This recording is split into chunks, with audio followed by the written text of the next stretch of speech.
The Pacific dawn came gray and trembling, a sheet of cold steel spread between heaven and water. Lieutenant Daniel Hawk Mercer walked across the muddy runway toward his plane, the Curtiss P-40 Warhawk that had carried him through too many storms already. The shark mouth painted on its nose grinned back at him, chipped and faded, but somehow still fierce. He checked his sidearm out of habit, though he'd never once used it.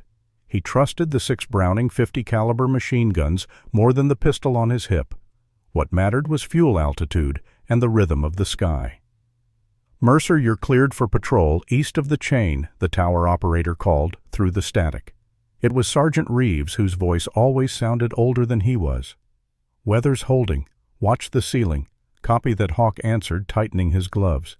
"If I'm not back by lunch, tell the cook to save me a plate." The crew laughed weakly. They had learned that jokes were armor. When the engine roared to life, the world shrank to vibration and purpose. He rolled down the strip tail, lifting, then rose into air that shimmered like hammered tin. Below, the jungle blurred into watercolor greens. At 8,000 feet, the first light broke across his canopy. The Pacific stretched in every direction, an endless, glittering deception. Hawk leveled off, checked his gauges, and listened to the engine's heartbeat. For a while there was nothing, just the hiss of oxygen through his mask and the hum of the propeller. Then far ahead, a glint. He squinted, tilting the plane slightly. More glints joined at 15 at least, moving in disciplined formation. Zeros. Fast, precise, beautiful in a deadly way. He counted again. 15. No friendlies on the board, no chatter on the radio. He should have turned back. Instead, a kind of calm spread through him, the kind born of too many missions and too little sleep. He tightened the harness, pushed the throttle forward, and climbed into the sun. The first tracers arrived like streaks of anger. He rolled left, dove climbed again, feeling the G-forces clamp his chest. The Warhawk was heavier than the Zeros, slower in the turn, but she could dive faster than any of them, and Hawk knew how to make gravity his ally.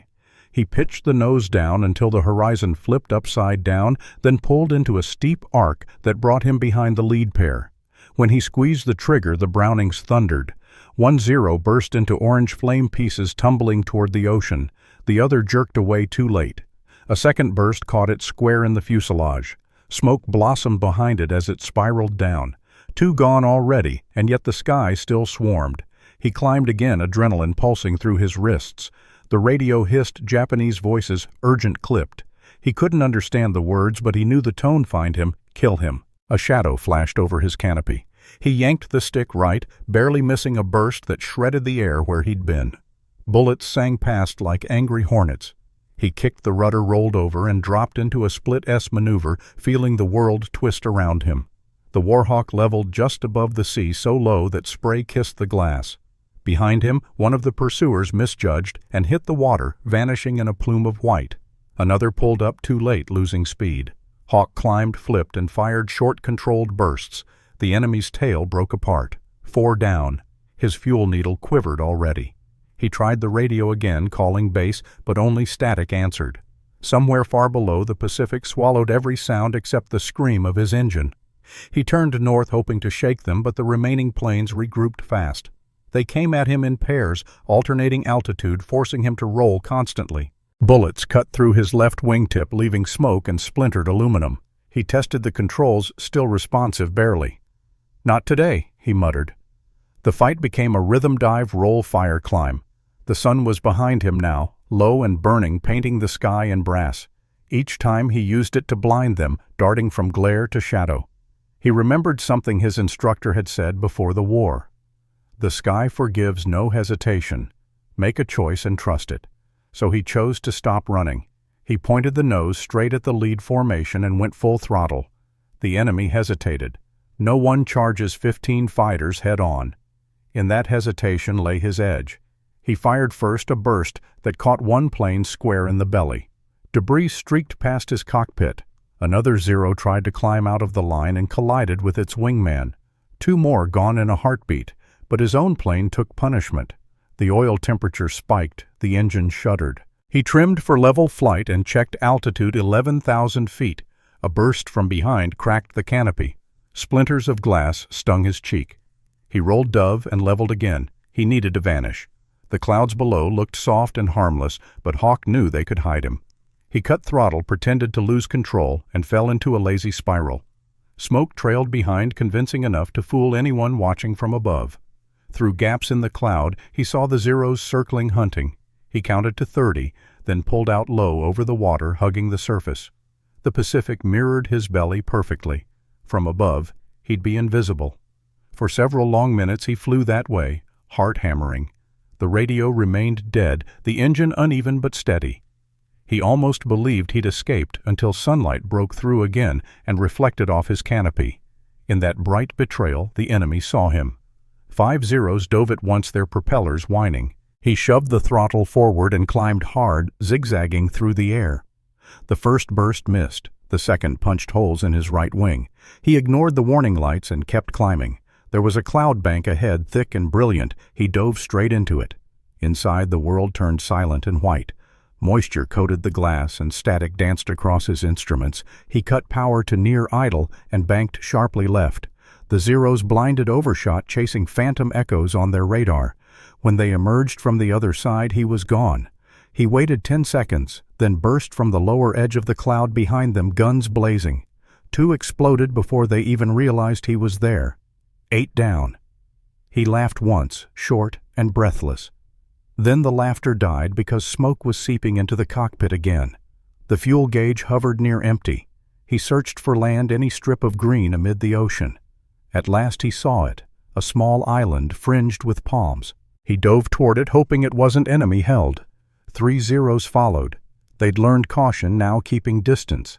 He skimmed the treetops, bullets chopping through leaves. The ground rose into a narrow valley, its sides steep with rock. Perfect. He throttled back, drew them in single file. The first came too close, firing wildly. Hawk yanked the stick left, hugging the canyon wall. The Zero struck the ridge and vanished in flame. The second tried to climb, but Hawk rolled under and fired upward. The burst tore its belly open. 10 down. The last one hesitated, circling above. Hawk climbed out of the canyon, sweating through his flight suit. He could barely keep his hands steady. His shoulder throbbed where glass had cut him. The air smelled of oil and salt and blood. The sun was lowering now, bleeding across the horizon. The remaining 5 enemy planes spread out, forming a net around him. He knew what they saw, one damaged P-40 leaking fuel alone against the setting sun. He thought of the men he'd lost, Miller, Torres, Webb. He thought of Reeves at the radio tower, waiting for a signal that might never come. If this was the end, he wanted it to count. He climbed toward the light, using the glare to mask his movements. The engine coughed, complained, but still obeyed. The 5 followed smaller shadows swallowed by gold. He rolled inverted and dove straight through them, firing as he fell. One plane erupted instantly. Another spiraled away, trailing smoke. 13. Bullets tore across his fuselage. One round grazed his left arm. Pain flared bright, then dulled. He switched hands on the stick, breathing through the hurt. The remaining 2 Zeros broke formation, circling from opposite sides. He twisted sharply toward the nearer one, forcing a head-on pass. Tracers crossed between them, sparks in midair. The enemy peeled away, smoke pouring from its cowling. 14. The last pilot stayed distant, cautious, studying him. They circled each other in widening rings as the sun touched the ocean, 2 silhouettes locked in silence. Hawk's engine wheezed, his instruments flickering. He had maybe 3 minutes of flight left. He leveled off, inviting pursuit. The Zero took the bait, diving from above. Hawk waited until it filled his rear view, then pulled a high-speed barrel roll that left his enemy exposed. He fired one last burst. The tracers struck true. The Zero burst into a ball of fire that tumbled across the sky before vanishing in smoke. 15. He was alone again.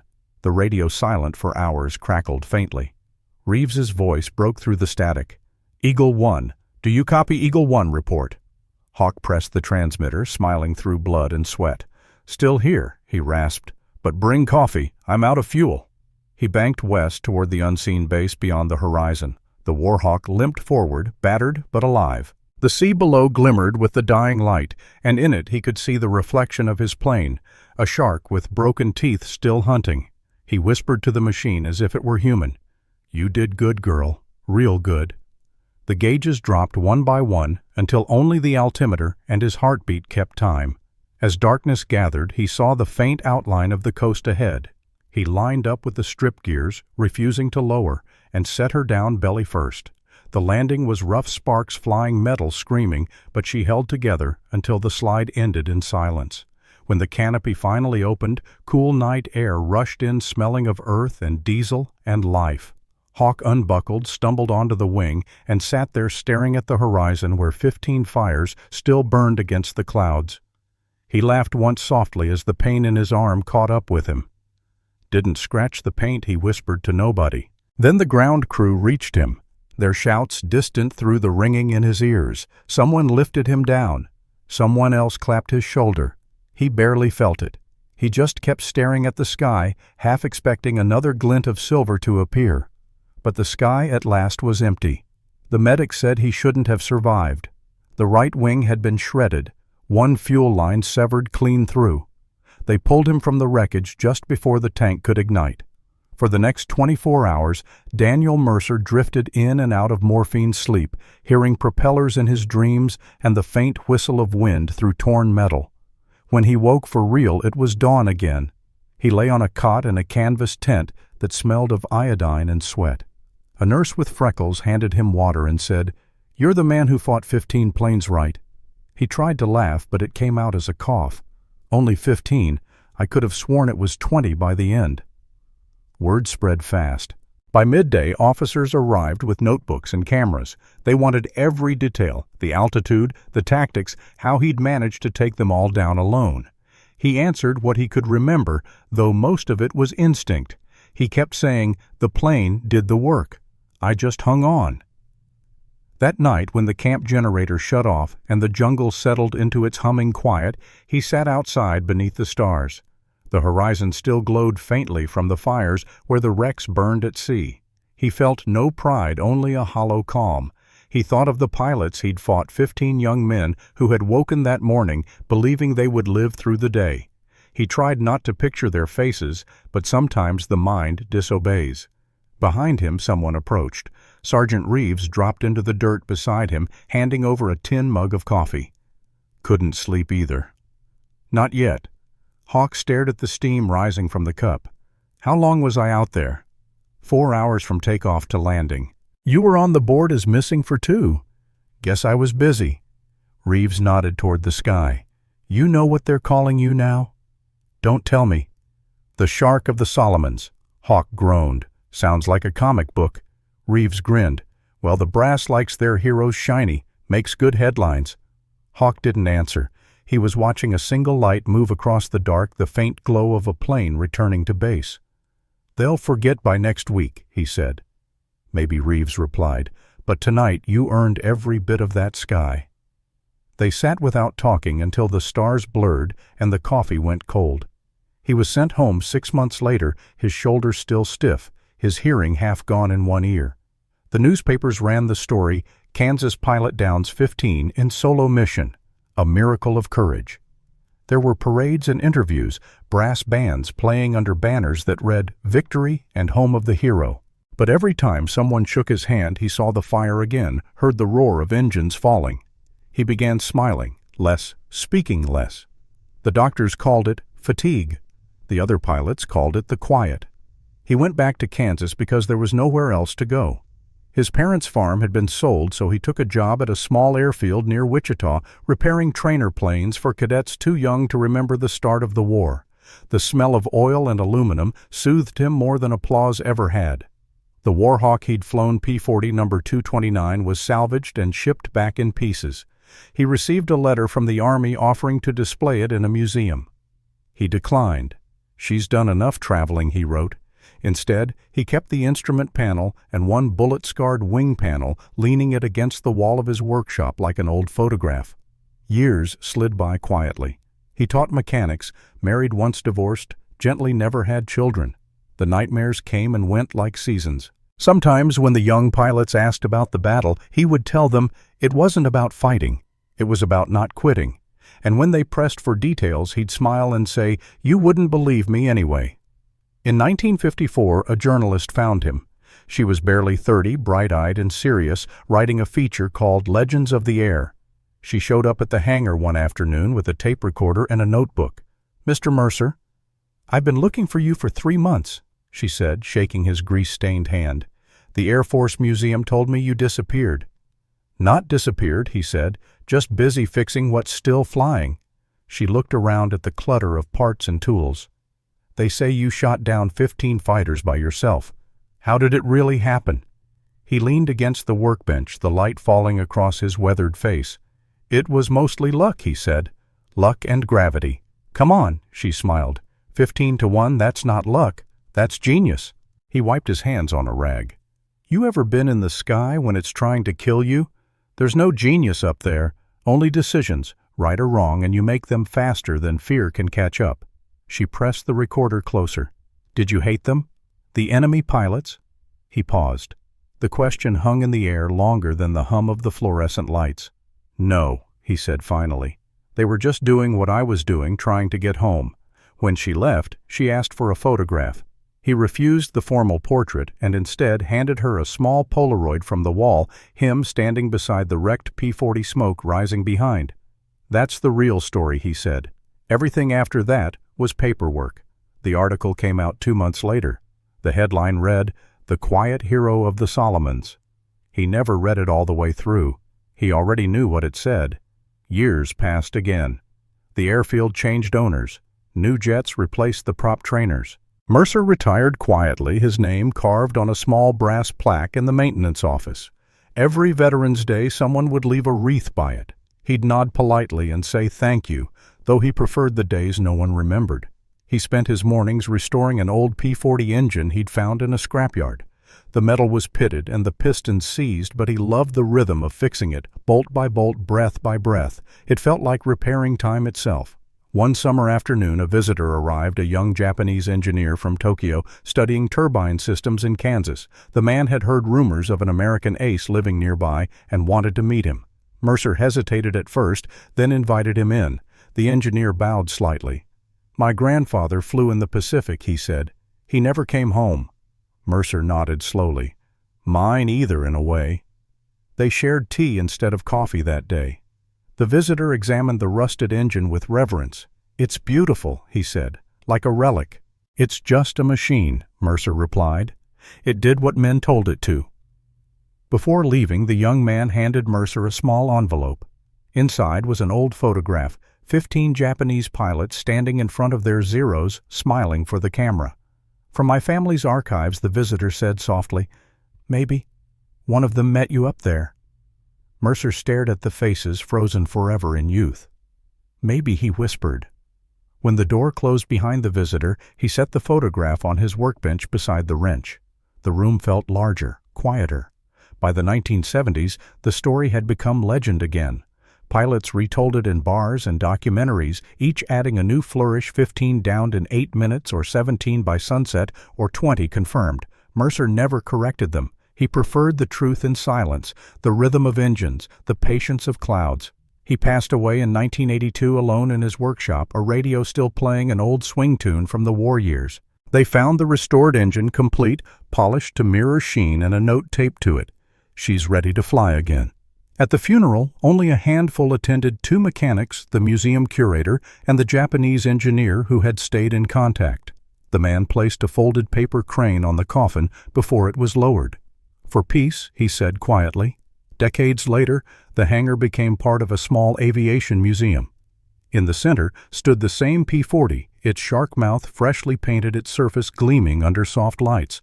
A plaque read, "Lieutenant Daniel Hawk Mercer, 1st Squadron, Pacific Air Command, March 3, 1943, when a P-40 battled 15 Japanese fighters and outsmarted them all." Visitors paused there longer than at any other exhibit. Parents told their children the story, sometimes embellishing the details, sometimes getting them wrong, but always with awe. One evening, a boy of 10 stood staring at the plane. "Dad, do you think one guy really fought 15? His father smiled. "Maybe he did. Or maybe it's not about the number. Maybe it's about not giving up when everyone says you should." The boy nodded, tracing the shark teeth with his eyes. "I want to fly someday." "Then remember this," his father said. "The sky's bigger than fear." They walked away, their voices fading among the echoes of propellers that no longer turned.